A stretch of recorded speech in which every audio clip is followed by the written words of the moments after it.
नमस्कार सर। नमस्कार सर আপনার কি নাম? उत्तम सामंत। স্যার আপনি কোথা থেকে এসেছেন? জেলা হাওড়া, শ্যামপুর থানা থেকে এসেছি। স্যার আপনি সন্ত রামপালজি মহারাজের নাম দীক্ষা নেবার আগে কি কি সাধনা বা ভক্তি করতেন? আমি সন্ত রামপালজি মহারাজের সাধনা করার আগে ব্রহ্মা বিষ্ণু মহেশ্বরের সাধনা করতাম, পূজা পাঠ করতাম, ওনারই সাধনা করতাম। স্যার আপনি যেমন বললেন ব্রহ্মা বিষ্ণু শিবের ভক্তি পূজা করতেন, তো ওই পূজা করতে করতে আপনি সন্ত রামপালজি মহারাজের শরণে কিভাবে এলেন? ওনার স্মরণের সন্ত রামপালজি মহারাজের স্মরণে এলাম। আমার এক বন্ধু, উনি একটা আমাকে বই দিয়েছিলেন, বইটার নাম হচ্ছে জীবনের পথ। আমি বইটা নিয়েছিলাম ঠিকই কথা, কিন্তু বইটা আমি কোনোদিন পড়িনি। ওনার সঙ্গে প্রায় দেখা হতো, দেখা হতে হতে একদিন হঠাৎ আমাকে বলল যে এরকম নেপাল আশ্রমে চলুন। আমি বলি ঠিক আছে চলুন তাহলে ঘুরতে যাওয়া যাক।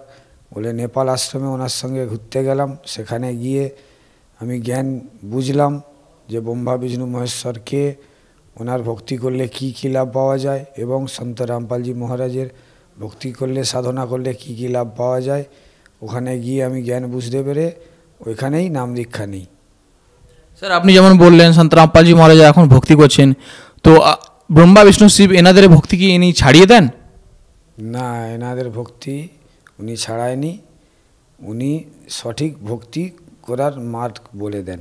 যে ব্রহ্মা বিষ্ণু মহেশ্বরের মূল যে মন্ত্র, ওই মন্ত্রটাই সন্ত রামপালজি মহারাজ বলে দেন যে এই দেবতার এই মন্ত্র।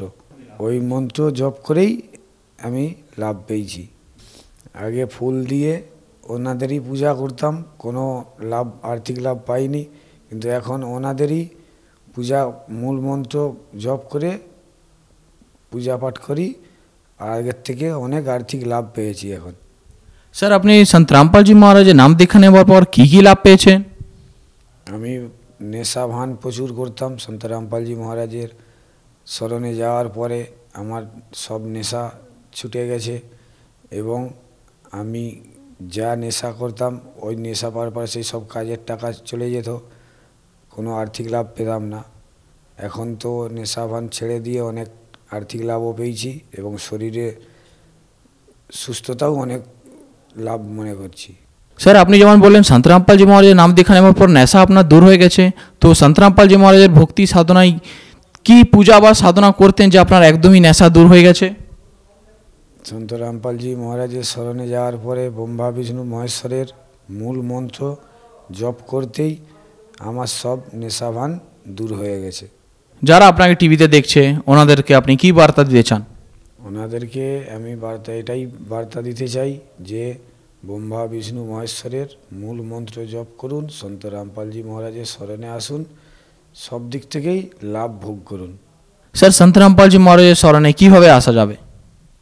স্যার সন্ত রামপালজি মহারাজের সৎসঙ্গ হয় ইউটিউব চ্যানেল এবং টিভিতে, যে নিচে পট্টি হলুদ পট্টি আসে ওইখানে নামধান সেন্টারের নাম্বার দেওয়া থাকে, ওই নাম্বারেও কল করে আপনি নাম দীক্ষা নিতে পারেন, এবং বই অর্ডার করতে পারেন। ফেসবুকে